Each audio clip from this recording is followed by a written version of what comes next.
우리 주를 찬송합니다.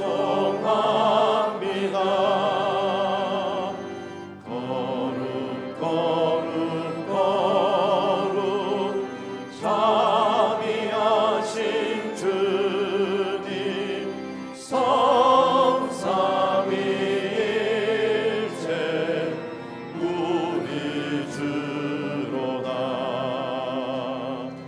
거룩 거룩 거룩 주의 보좌 앞에 모든 성도 면류관을 벗어드리네. 천군 천사 모두 주께 굴복하니 영원히 위에 계신 주로다. 거룩 거룩 거룩 전능하신 주님 천지 만물 모두 주를 찬송합니다. 거룩 거룩 거룩 전능하신 주님 성삼위일체 우리 주로다. 온 천하 만물 우러러 다 주를 찬양하여라. 할렐루야 할렐루야. 저금 빛나는 맑은 해 저금 빛나는 맑은 달 하나님을 찬양하라. 할렐루야 할렐루야 할렐루야. 주는 내 받은 맙니다. 앞으로 경배하여라. 할렐루야 할렐루야. 성삼위일체 주님께 존귀와 영광 돌려라. 주를 찬양 할렐루야 할렐루야 할렐루야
너무나 아름답고 귀한 찬양 감사합니다. 우리 계속해서 월시콰이어에서 찬양으로 영광 돌려주시겠습니다.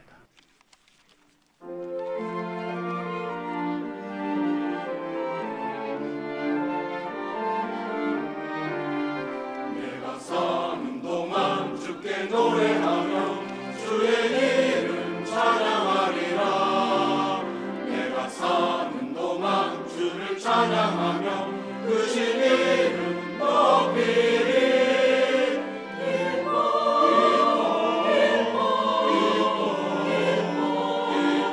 감사 찬양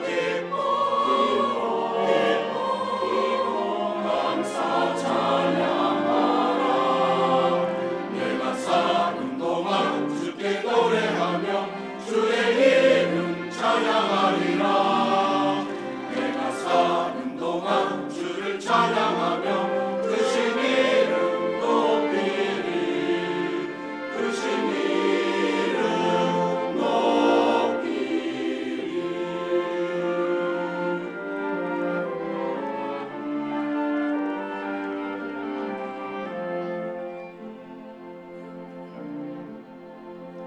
나의 입술의 말과 내 마음속의 묵상이 연락되기를 원하네. 오 주의 반석과 구원자, 주 홀로 존귀하고 영광의 왕 되시네.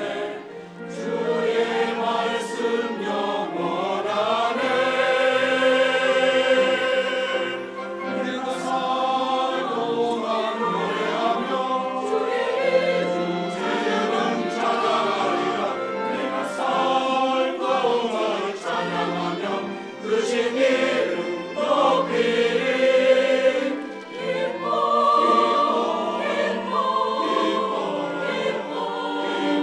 감사 찬양 감사 찬양하라. 주님께 내가 살동안 찬양하며 주의 이름 찬양하리라. 내가 살동안 찬양하며 그 신 이름 높이리. 그 신 이름 높이리. 저 찬양 저 찬양 아멘.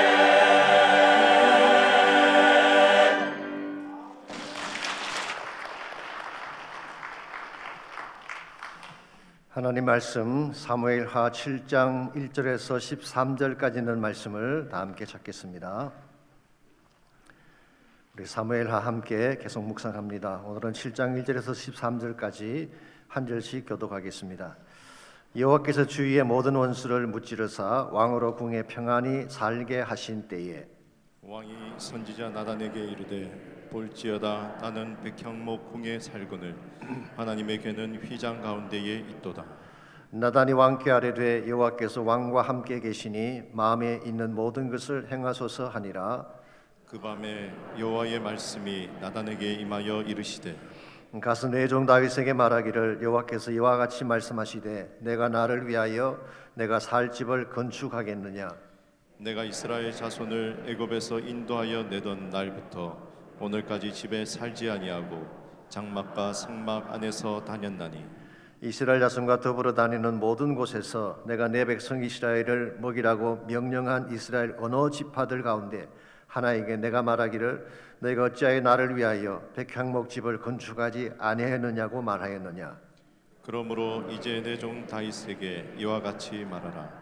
만군의 여호와께서 이와 같이 말씀하시기를 내가 너를 목장 곧 양을 따르는 데에서 데려다가 내 백성 이스라엘의 주권자로 삼고 내가 가는 모든 곳에서 내가 너와 함께 있어 내 모든 원수를 내 앞에서 멸하였은즉 땅에서 위대한 자들의 이름같이 내 이름을 위대하게 만들어 주리라.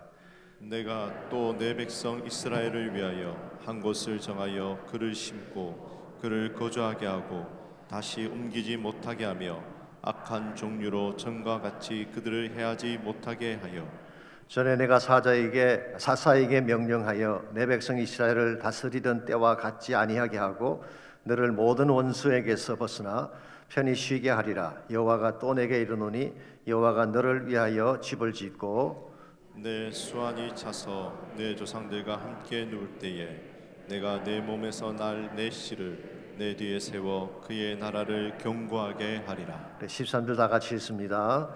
그는 내 이름을 위하여 집을 건축할 것이요 나는 그의 나라 왕위를 영원히 견고하게 하리라. 아멘. 지금부터 22년 전인 2001년 스코틀랜드에 있는 세인트 앤드류 대학에 케이트라고 하는 한 여학생이 입학을 했습니다. 아버지는 항공사 직원이었고 어머니는 브리티시 에어웨이의 스튜디스로 일을 했습니다. 평범한 가정의 딸이었죠. 그러나 케이트는 상냥하고 얼굴이 밝고 더구나 상대의 마음을 잘 읽고 그것을 채워주는 사리가 깊은 그런 여성이었습니다. 근데 같은 클래스에 윌리엄이라고 하는 한 남학생이 수업을 듣고 있었는데 키도 크고 얼굴도 잘생기긴 했는데 왠지 모를 우수가 그의 얼굴을 가득 덮고 있었습니다. 나중에 알게 된 사실이지만 그의 어머니가 이혼을 하고 집에서 쫓겨났습니다. 또나 윌리엄의 나이 15살 때 불의의 교통사고로 세상을 떠나고 말았습니다. 그래서 그의 마음속에는 언제나 깊은 상처와 분노가 있었고 권위주의적 삶에 대한 반항으로 가득 차 있었습니다. 그러니 수업에 집중해서 공부를 제대로 할 리가 만무했습니다. 이러한 윌리엄에게 케이트는 자신의 클래스 노트북도 빌려주고 또 따뜻한 마음으로 그를 도와주고 항상 그 곁에서 격려하는 그런 모습을 보였습니다. 윌리엄은 이것을 잊지 못했습니다. 가장 힘들고 어려울 때 자신을 도왔던 순수한 사랑이었기 때문입니다. 그랬기에 그는 그로부터 약 9년 뒤에 자신이 가장 사랑했던 어머니의 반지를 케이트에게 끼워주면서 프로포즈를 하게 됩니다. 그 반지가 영국에서 가장 유명한 반지 다이애나 황태자비의 반지였고 그 상처 많았던 윌리엄이 프린스 윌리엄이었습니다. 아시는 대로 이 두 사람은 2011년 4월 29일 웨스트민스터 사원에서 결혼식을 올리고 오늘날 세계에서 가장 유명한 커플이 되었죠. 우리가 인생을 살아가는 과정에서 누리게 되는 소중한 것들이 참 많습니다. 그러나 그 중에서 가장 아름답고 소중한 것이 결혼입니다. 그리고 참된 결혼은 사랑으로 맺어진 언약의 관계, 이 covenant relationship이라고 할 수가 있습니다. 특별히 가장 힘들고 어려웠을 때 맺었던 사랑의 언약은 평생 잊을 수 없는 가장 소중한 축복이 되는 것입니다. 하나님과 우리 관계도 마찬가지입니다. 하나님과 우리의 관계는 사랑의 언약으로 맺어진 관계라고 할 수가 있습니다. 솔직히 말씀드려서 인간이 맺었던 언약은 깨어지기도 하죠. 그것 때문에 상처를 받기도 합니다마는 하나님께서 맺으신 언약은 그런 법이 절대로 없습니다. 왜냐하면 하나님의 언약은 절대적 사랑과 무조건적인 사랑에 근거한 것이기 때문입니다. 이 하나님 언약 사랑의 클라이맥스가 십자가 사건이죠. 십자가는 하나님이 우리를 어떻게 사랑하셨는가, 그래서 우리가 맺었던 피의 언약을 보여준 사건이었습니다. 이 언약이 우리를 살게 했고 이 언약이 오늘도 우리 삶을 붙잡고 있고 이 언약이 성취되는 날 우리의 구원도 완성이 될 것입니다. 그러므로 우리가 참으로 밝고 빛난 바른 인생을 살아가려면 이 언약 속에 담겨져 있는 하나님의 사랑과 계획을 알아야 되는 것입니다. 그리고 이 언약에 합당한 삶을 살아갈 때 바르게 살 수 있고 좋은 열매를 맺으며 살아갈 수가 있습니다. 사실 여러분과 제가 가지고 있는 이 성경책이라고 하는 것은 하나님의 언약을 담아놓은 책이죠. 창세기부터 요한계시록까지 전체를 흐르고 있는 핵심 단어는 covenant, 언약이라고 하는 단어입니다. 그리고 이 언약의 핵심은 하나님이 이처럼 우리를 사랑하셨다는 메시지이죠. 우리가 이 사랑을 바로 알고 이 사랑에 대한 바른 응답으로 살아가는 것을 크리스찬 라이프라고 부르고 있습니다. 그러므로 우리가 하나님을 알되 그분의 나를 향한 사랑을 바로 알아야 되고 그 사랑에 합당한 반응으로 살 때 우리 삶이 건강해지고 바른 트랙으로 올라갈 수가 있는 것입니다. 하나님께서 가장 소중히 여기시는 것은 어떠한 사건이 아닙니다. 우리가 가지고 있는 업적이나 소유가 아니라 우리 자신이에요. 우리를 사랑하셨고 우리가 잘 되고 행복자가 되는 것이 하나님의 최대 소원이라고 할 수가 있습니다. 이와 같이 우리가 잘 되는 삶을 하나님이 그렇게 기뻐하시고 우리에게 최상을 주시는 것이 하나님의 사랑이라고 한다면 여러분과 저는 이 사랑 앞에 어떤 반응을 보여야 될까요? 우리가 하나님의 사랑 앞에 보여야 될 반응은 어떤 것이며 그때 하나님께서 여러분과 저에게 부어주실 축복은 어떤 것인지 오늘 주신 이 본문을 중심으로 함께 정리해 보려고 합니다. 오늘 같이 읽은 본문에 보시면 하나님이 다윗과 맺었던 유명한 언약이 기록되어 있죠. 하나님 구속사에서 가장 중요한 언약, 소위 말하는 다윗의 언약, 데이비드 카비넌트가 오늘 본문의 내용입니다. 오늘 이 본문의 말씀은 이 언약이 맺어지게 된 배경을 우리에게 소개하고 있죠.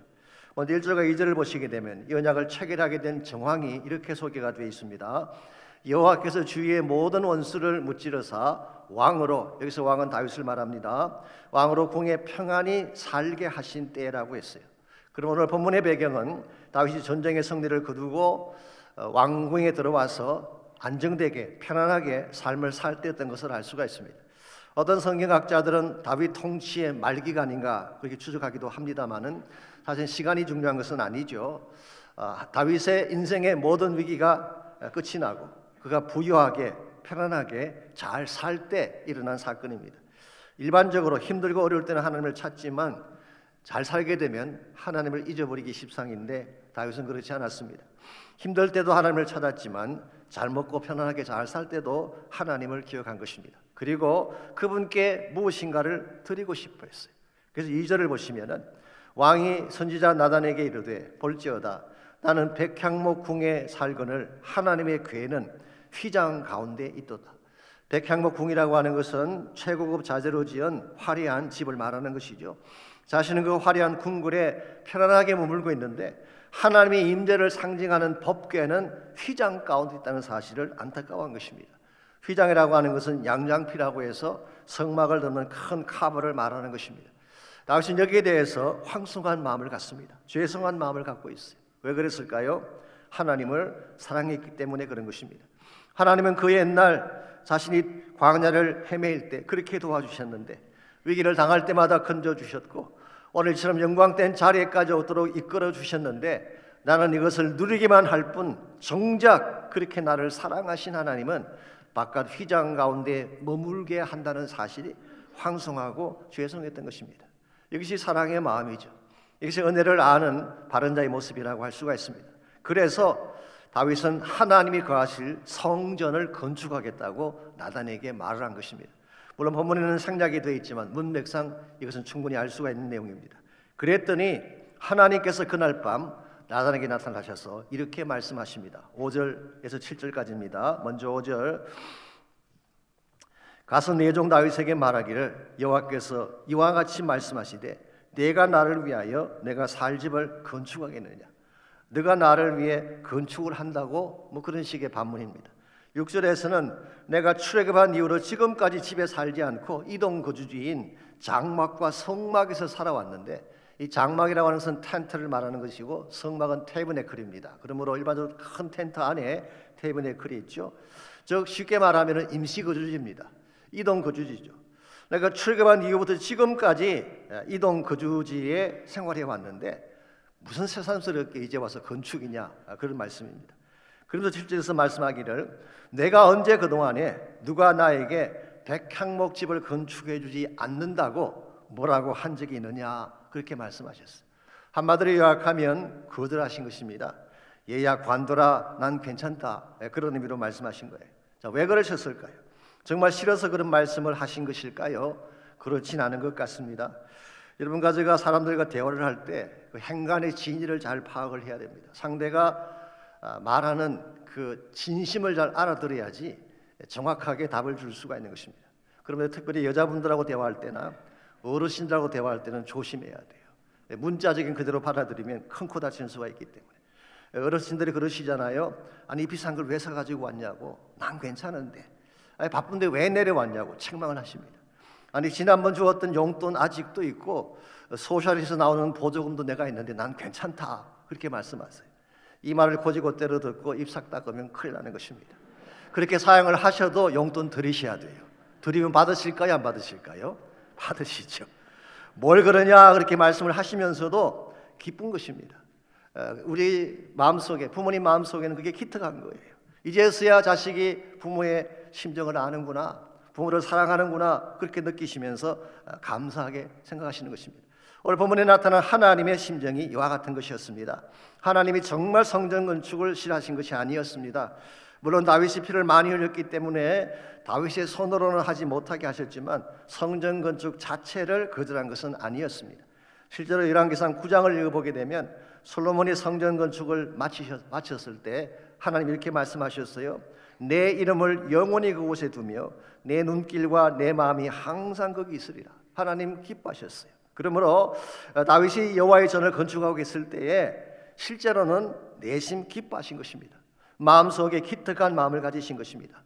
비로소 다윗이 나를 정말 사랑하는구나 이 사실을 느끼신 것입니다. 그래서 성전을 짓겠다는 다윗에게 오히려 더 큰 축복을 약속을 하십니다. 그렇게 해서 주신 약속이 그 유명한 다윗의 언약이죠. 이제 8절에서 13절의 자세한 내용이 있습니다만은 나중에 설명을 드리겠습니다. 특별히 11절 말씀 보시면 이렇게 말씀하시죠.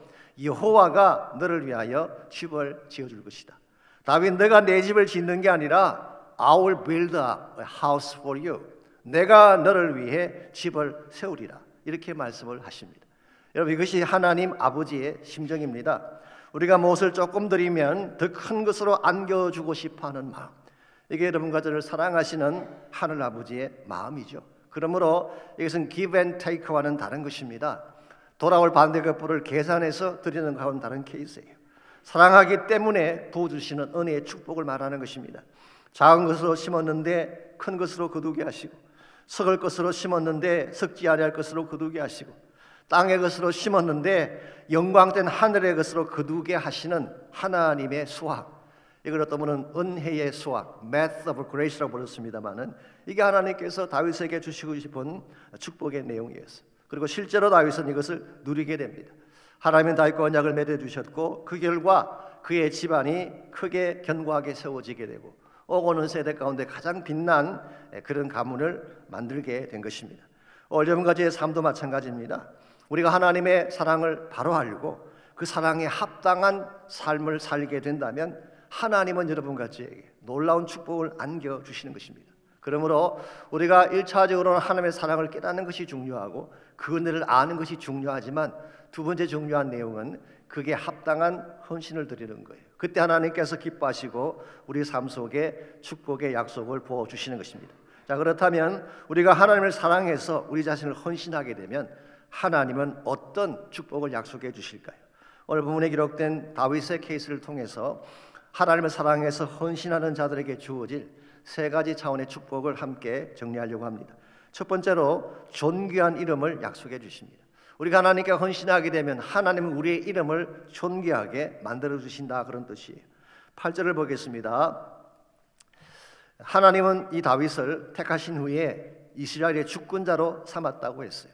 즉 목양을 하던 목자에 불과했는데 그를 선택해서 이스라엘의 왕으로 만들어 주셨죠. 또한 9절에 보게 되면 내가 가는 모든 곳에서 내가 너와 함께 있어 내 모든 원수를 내 앞에서 멸하였다. 여기까지는 과거 시제입니다. past tense를 사용하고 있습니다. 이것은 지금까지 하나님께서 다윗 인생을 이끌어 오셨던 하나님의 행적을 말하는 것입니다. 그런데 9절 하반부에 보시면 이렇게 기록이 되어 있습니다. 땅에서 위대한 자들의 이름같이 내 이름을 위대하게 만들어 주리라. 여기서는 미래 시제가 사용되고 있습니다. I will make your name great. 지금까지도 하나님께서 다윗과 동행하시면서 엄청난 많은 역사들을 이루어 주셨지만 앞으로 너의 이름이 더 높아지게 된다. 온 세대 가운데 명성을 가진 인물이 될 것이다. 그렇게 약속을 하신 것입니다. 실제로 성경을 보시게 되면 다윗은 이스라엘 역사상 가장 위대한 이름으로 인정을 받았습니다. 열왕기서를 공부하시면은 유다의 왕을 평가하는 기준이 나와 있어요. 기준이 누군지 아십니까? 다윗이에요. 잘한 왕에 대해서는 다윗과 같았더라, 그렇게 말씀하셨고 잘못한 왕에 대해서는 다윗처럼 하지 않았다, 그렇게 말씀하셨어요. 그만큼 다윗의 이름은 유다 왕조 전체를 대표하는 빛난 이름이었습니다. 신약성경인 마태복음 1장에 보시게 되면 1장에 유명한 족보가 나오지 않습니까? 이스라엘 민족이 자랑하는 가장 중요한 족보에 핵심 인물이 두 명이 등장합니다. 첫 번째는 아브라함이고 두 번째는 다윗이었어요. 아브라함의 이름이 존귀하게 된 것은 어쩌면 당연합니다. 히브리 민족의 조상이니까, 믿음의 조상이니까. 창세기 12장에 보시게 되면 하나님께서 아브라함을 부르시고 언약을 맺을 때에 너의 이름을 창대케 하리라 약속해 주셨어요. 아마 그래서인지 마태복음 1장에서 가장 존귀한 이름의 하나로 아브라함의 이름을 주셨어요. 그런데 또 하나 이름이 다윗이에요. 그래서 다윗을 통해서 장차 유다 왕족이 이루어지게 되고 궁극적으로는 메시아신 예수님께서 오실 사실을 소개를 한 것입니다. 이런 면에서 다윗의 이름은 다윗의 생애 동안에도 존귀함 받는 이름이 됐지만 후대에도 수많은 왕들에게 존귀함을 받고 한 걸음 더 나아가서 메시아의 오신 사건과 연결해서 오고 오는 세대 가운데에 존귀하게 영광받는 창대한 이름이 된 것입니다. 이 모든 것들이 하나님을 사랑하고 하나님께 바른 헌신을 드렸기 때문에 여러분과 저의 삶도 마찬가지입니다. 우리 스스로 이름을 높이려고 하면 안 돼요. 내가 내 이름을 높이려고 하면 오히려 떨어지는 수가 있습니다. 비근한 예로 독재자들을 보십시오. 자기 이름 스스로 높이려고 동상도 만들고 별것 다 하지 않습니까? 그런데 독재자 시대가 끝나면은 그거 다 무너지는 것입니다. 소련이 붕괴되었을 때 제일 먼저 한 것이 무엇인지 아시죠? 스탈린과 레닌의 동상을 부수어서 밧줄에 끌고 다닌 것입니다. 내가 높였던 이름은 무너지게 돼 있어요.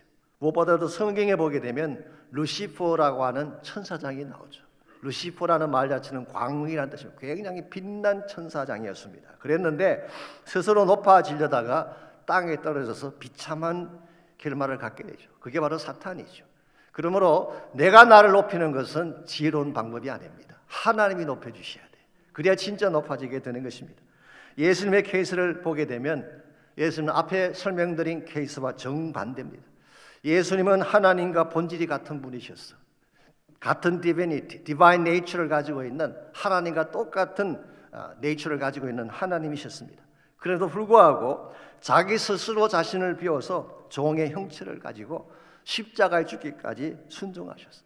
그랬더니 하나님이 어떻게 하셨나요? 하나님께서 모든 이름 위에 뛰어난 이름을 주사 모든 무릎을 그 이름 앞에 꿇게 하셨다고 기록합니다. 여러분 이것이 진짜인 것입니다. 하나님이 높여주셔야지 진짜 존귀한 이름이 되는 거예요. 그러므로 자꾸 명함 내밀고 화려한 레주메 자랑하고 그러면 안 돼요. 그런다고 해서 높아지는 거 아닙니다. 겸손한 마음으로 하나님 사랑하고 내가 해야 될 본분의 일을 잘 감당하게 되면 하나님께서 언젠가 우리 이름을 높여주시는 거예요. 제가 얼마 전에 새벽기도회 때 잠깐 말씀을 드렸습니다마는 제가 최근에 가나안 농군학교를 시작하셨던 그 김용기 장로님에 대한 글을 읽게 됐습니다. 여러 가지 많은 감동적인 이야기가 나오는데요. 그 중에 그분의 차남 되시는 그 김범일 씨가 소개한 일화가 하나 있습니다. 1966년도에 김용기 장로님이 아시아의 노벨상이라고 불리어지는 막사이 사이상 수상자로 결정이 되셨어요. 그때 정부에서 나온 행정관이 장로님을 찾아와서 이렇게 충고를 했습니다. 세계적인 인사들이 모이는 자리니까 양복도 맞추시고 구두도 장만하셔서 신고 가십시오. 그도 그럴 것이 평생 농사를 지으신 분이기 때문에 얼굴은 새까맣게 타 있고 거친 손은 상처투성이고 체구는 작아 보여서 영락 없는 촌농부로만 보였기 때문에 이런 충고를 한 것입니다. 그걸 옆에서 듣고 있던 아들도 아버님 그렇게 하자고 간청을 했는데도 불구하고 장로님은 입으시던 두루마리 그대로 입고 고무신 신고 말리나로 가셨어요. 그리고 시상대로 올라가시는데 아들은 창피해서 고개를 들지 못하고 숙이고 있는데 김용기 장로님이 이렇게 수상 소감을 말씀하셨다고 합니다. 농부인 것이 부끄러운 것이 아닙니다. 농부가 농부옷을 입는 것은 당연합니다. 그러나 나도 이 옷과 신발을 벗을 날이 오기를 고대하며 열심을 다해 일할 것입니다. 그리고 이 말씀을 하셨어요.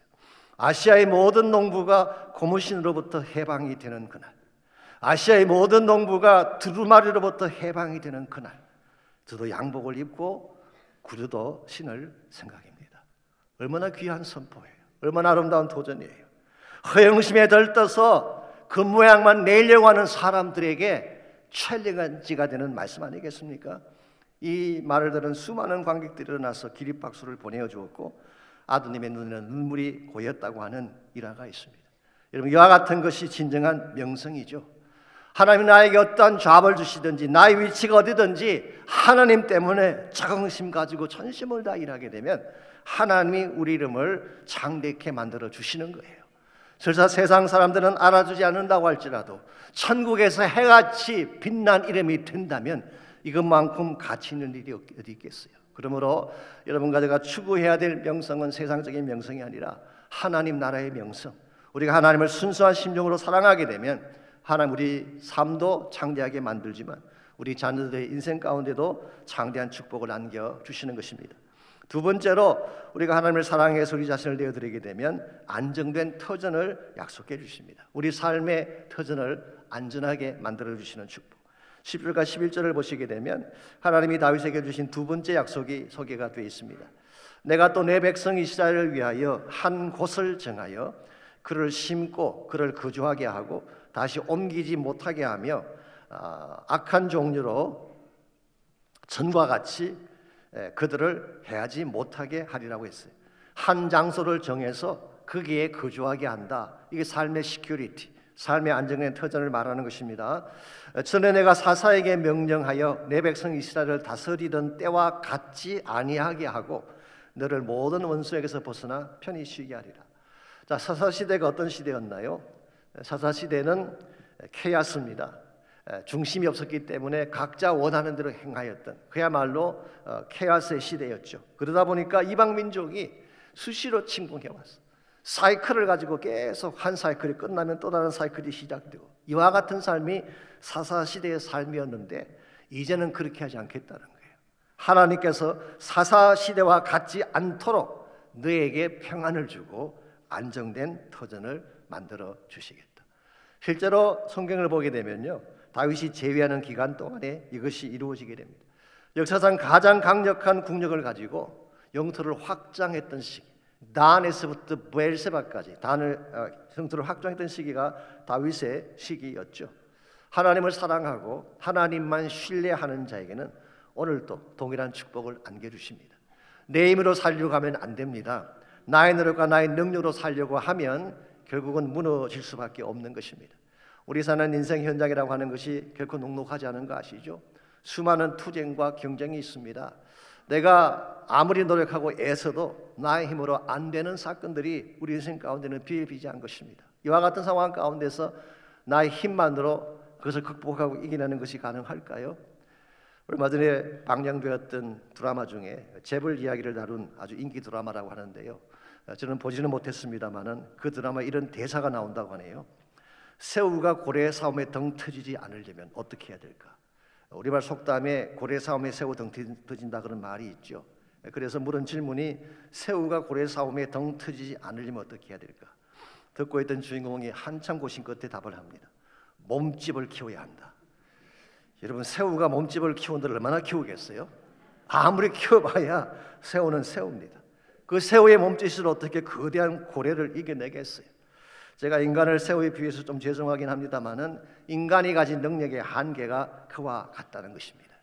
내가 아무리 몸집을 키우고 나의 능력을 연마해도 우리가 키운 몸집만으로 세상 이길 수 없다는 거예요. 세상은 더 견고하고 우리를 공격하는 세상의 풍랑은 너무나 거세기 때문에. 그래서 다윗의 생애를 보게 되면요, 다윗은 절대로 혼자 힘으로 버티지 않았습니다. 하지만 다윗의 인생이라고 문제가 없었던 거 아닙니다. 항상 순항만 있었던 건 아니죠. 역경도 찾아오게 되고 힘든 광야도 통과해야 되고 위기 가운데 쓰러지려고 한 적도 많이 있었죠. 그런데 다윗에게 한 가지 다른 점은 문제가 생길 때마다 하나님께 나간 거예요. 기도한 것입니다. 그러면 하나님께서 반드시 응답해 주시고 길을 열어주셨어요. 그래서 시편 28편 1절과 2절을 보시면은 다윗이 환난을 맞이했을 때 하나님께 드린 기도가 이렇게 기록되어 있습니다. 여호와여, 내가 주께 부르짖으오니 나의 반석이여. 다윗은 하나님을 You are my rock, 당신은 나의 반석이라고 고백을 합니다. 내게 귀를 막지 마십시오. 주께서 내게 잠잠하시면 내가 무덤에 내려가는 자와 같을까나이다. 이 무덤이라고 번역한 히브리 말 바오라는 단어는 pit, 절망의 웅덩이를 말하는 것입니다. 내가 주의 지성소를 향하여 나의 손을 들고 주께 부르짖을 때에 나의 간구하는 소리를 들어주십시오. 영어성은 Hear my cry. 다윗의 인생 가운데도 힘든 일이 많았어요. 고통스러운 일이 많았어요. 그때 다윗은 지성소로 나가는 것입니다. 나의 반석이 되시는 하나님의 이름을 부여잡고 지성소로 나가서 crying out 하면 하나님께서 들으시고 해답을 주셨어요. 그래서 7절을 보시게 되면 그 기도 응답이 이렇게 소개가 되어 있습니다. 여호와는 나의 힘과 나의 방패이시니 내 마음이 그를 의지하여 도움을 얻었도다. 그러므로 내 마음에 크게 기뻐하며 내 노래로 그를 찬송하리로다. 여러분, 이것이 다윗의 삶이었습니다. 문제가 있지만 다윗은 부를 이름이 있었어요. 문제가 있지만 나아가 부르짖을 지성소가 있었던 것입니다. 여러분과 제 삶에도 이것이 반드시 필요합니다. 환난 날 부를 이름이 있어야 돼요. 내 인생 속에 위기가 찾아왔을 때에 내가 전심을 다해 부르짖으며 crying out 할 수 있는 지성소가 있어야 돼요. 그때 하나님이 도움자가 되시고 우리 인생 가운데 찾아오셔서 우리를 보호해 주시고 우리를 안전한 터전으로 이끌어 주시는 것입니다. 그러므로 사랑하는 성도 여러분, 혼자 힘으로 험한 인생 돌파하려고 시도하지 마십시오. 주님과 함께 가시기 바랍니다. 기도하며 가시기 바랍니다. 특별히 내일 아침 나오시기 바랍니다. 새벽에 나오셔서 한 주간 기도하시면 하나님이 응답하실 줄 믿습니다. 기도만큼 강력한 파워가 없어요. 기도하면 하나님이 여러분의 삶을 흔들리지 않게 하고 견고할 수 있도록 세워주시는 것입니다. 마지막 세 번째로 우리가 하나님을 사랑해서 우리 자신을 드리게 되면 견고한 미래를 약속해 주시는 것입니다. 12절과 13절입니다. 하나님께서 다윗에게 주신 세 번째 약속인데요, 사실 이것이 다윗 언약의 핵심이라고 부를 수 있는 굉장히 중요한 말씀이 12절과 13절이죠. 제가 읽겠습니다. 내 수완이 차서 내 조상들과 함께 누울 때에 내가 내 몸에서 날 내 씨를 내 뒤에 세워 그의 나라를 견고하게 하리라. 그는 내 이름을 위하여 집을 건축할 것이요 나는 그의 나라 왕위를 영원히 견고하게 하리라. 여기 보시면은 내 몸에서 날 내 씨라는 표현이 나온대요. 이게 누구를 가르칠까요? 사실에는 다양한 해석이 있습니다. 첫 번째 해석은 이것입니다. 내 씨라고 하는 단어를 집합적인 의미로 보는 거예요. 컬렉티브 컨셉으로 보는 것입니다. 그래서 다윗의 뒤를 이을 모든 왕들을 의미하는 것이다, 그렇게 해석할 수가 있어요. 근데 한 가지 좀 문제가 될 수 있는 것은 여기서 씨라는 단어가 복수가 아니고 단수이기 때문에 한 사람을 지칭할 가능성이 많습니다. 두 번째는 솔로몬으로 보는 것이죠. 솔로몬은 다윗의 아들이 맞죠. 그리고 다윗의 뒤를 계승한 것도 맞습니다. 더구나 내 이름을 위하여 집을 건축할 것이라 그랬는데 실제로 솔로몬이 성전을 건축하지 않았습니까? 그러므로 여러 가지 역사적 정황을 볼 때에 이 다윗의 몸에서 날 씨를 솔로몬으로 해석할 수가 있습니다. 근데 한 가지 걸리는 것이 있어요. 이게 13절입니다. 13절에 보시면은 그의 나라 왕위를 영원히 견고하게 하리라 그랬어요. 근데 솔로몬의 왕위가 과연 영원했나요? 솔로몬이 세웠던 왕조가 영원토록 무너지지 않고 견고했나요? 역사는 그렇게 말하고 있지 않습니다. 솔로몬이 죽자마자 왕국이 두 쪽 나누어졌어요. 그리고 둘 다 망하고 말았어요. 북왕국 이스라엘은 주전 722년도에 아수르에게 패망하게 되고 남쪽 왕국인 유다는 주전 586년도에 바벨론에게 침공당해 멸망하게 되고 나중에 포로에서 귀환하긴 합니다마는 AD 70년에 로마 장군 타이레스에서 유다 민족 자체가 망하게 된 사실을 역사가 기록하고 있습니다. 그럼 여기서 말하는 내 씨를 솔로몬으로 보는 데는 문제가 있습니다. 그렇다면 이것은 무엇을 의미하는 것일까요?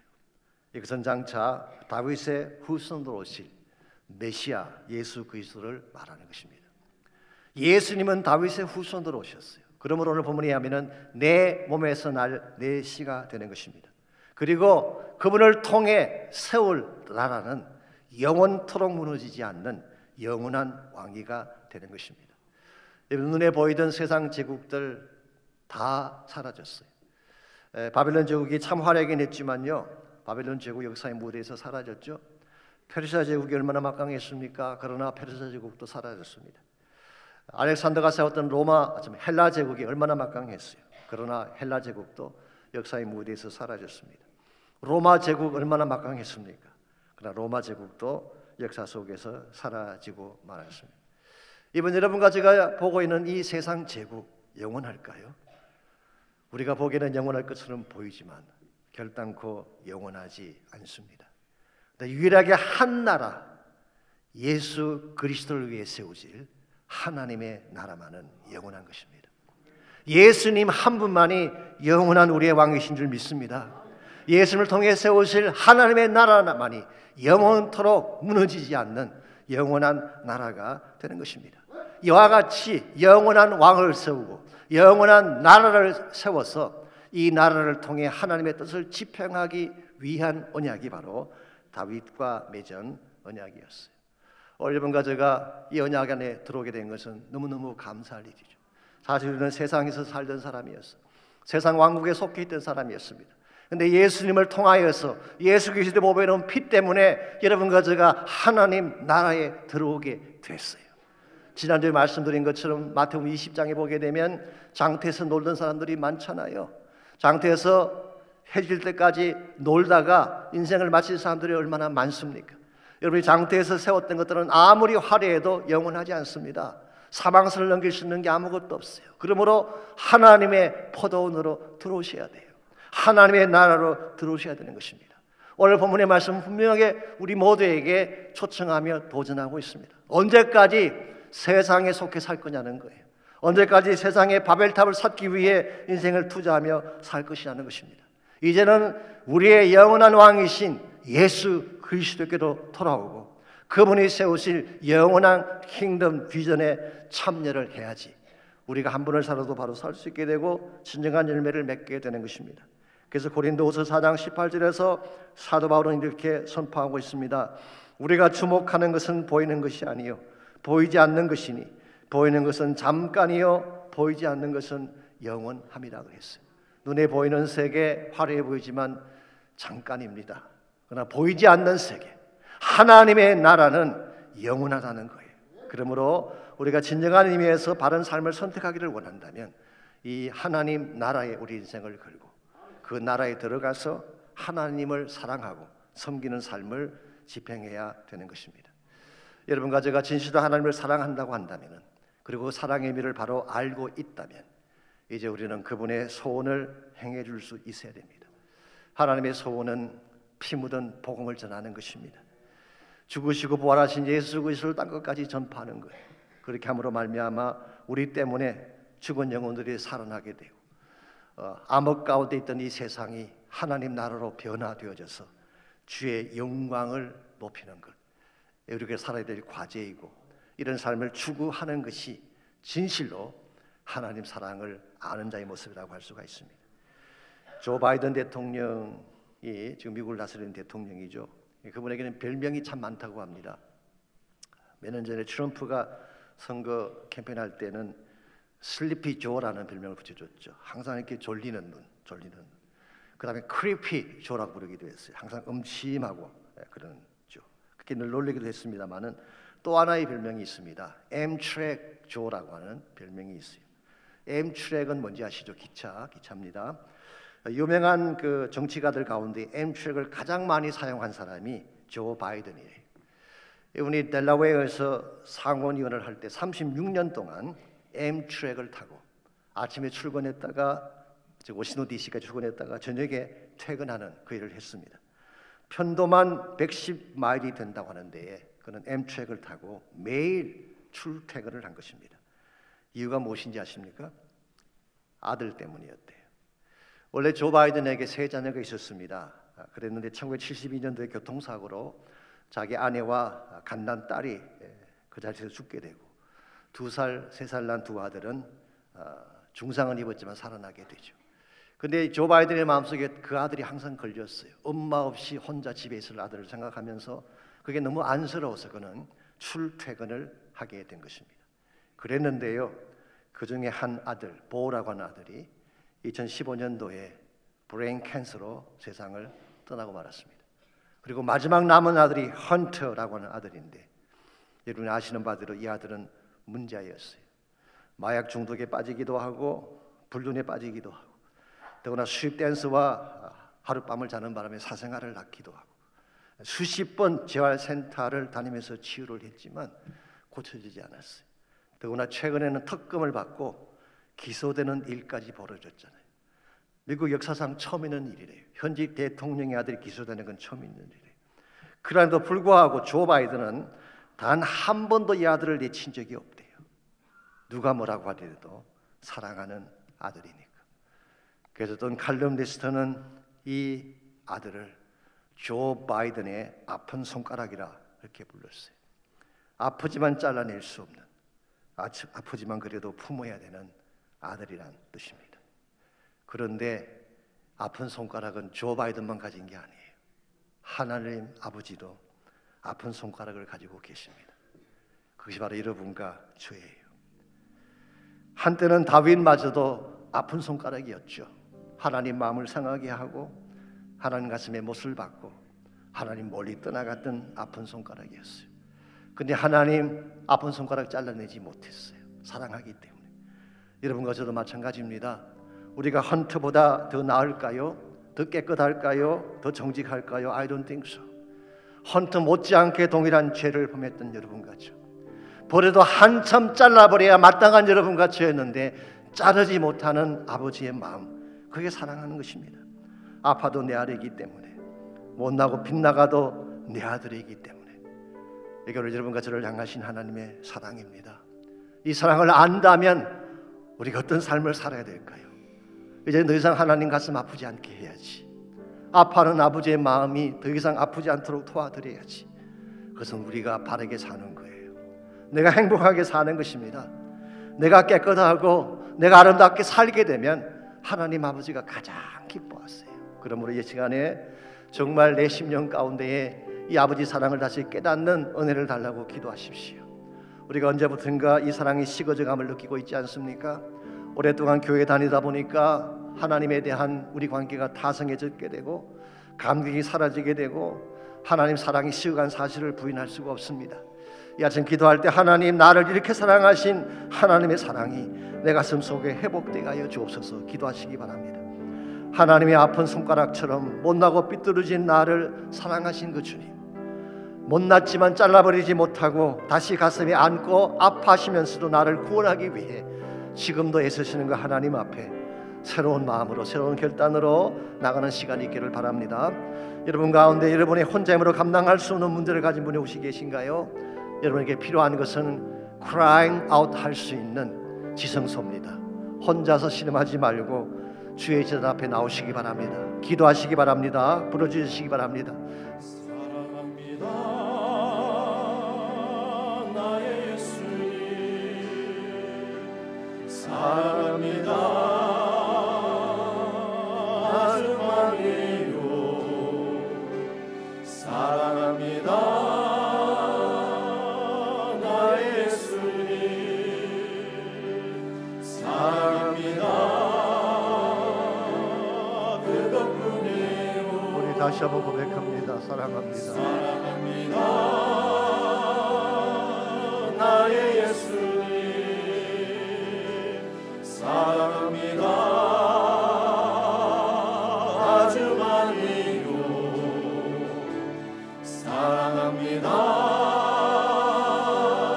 나의 예수님, 사랑합니다 그것뿐이에요. 다 일어나서 함께 찬양합니다. 사랑한다 아들아, 내가 너를 사랑하노라. 사랑한다 내 딸아, 내게 축복 더하노라. 사랑한다.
진짜로 선포합니다. 내 진정 소원이 이것입니다. 내 진정 소원이 내 구주 예수를 더욱 사랑 더욱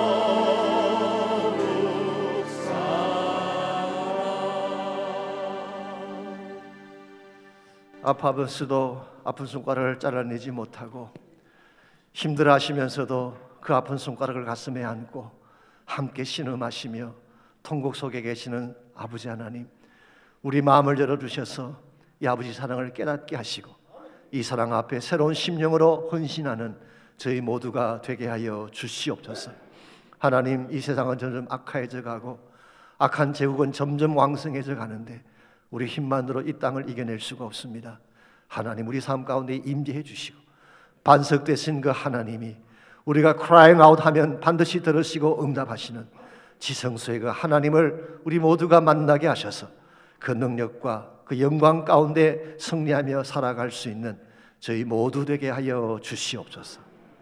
이제는 우리 구주 예수 그리스도의 은혜와 하나님 아버지의 무한하신 사랑과 성령님의 충만한 임재하심이 예배를 마치고 돌아가는 모든 성도 한 분 한 분에게 가정과 삶의 터전과 자녀들과 자손들 위해 이제로부터 주님 다시 오시는 그날까지 항상 함께하여 주시기를 예수님의 이름으로 간절히 축원하옵나이다.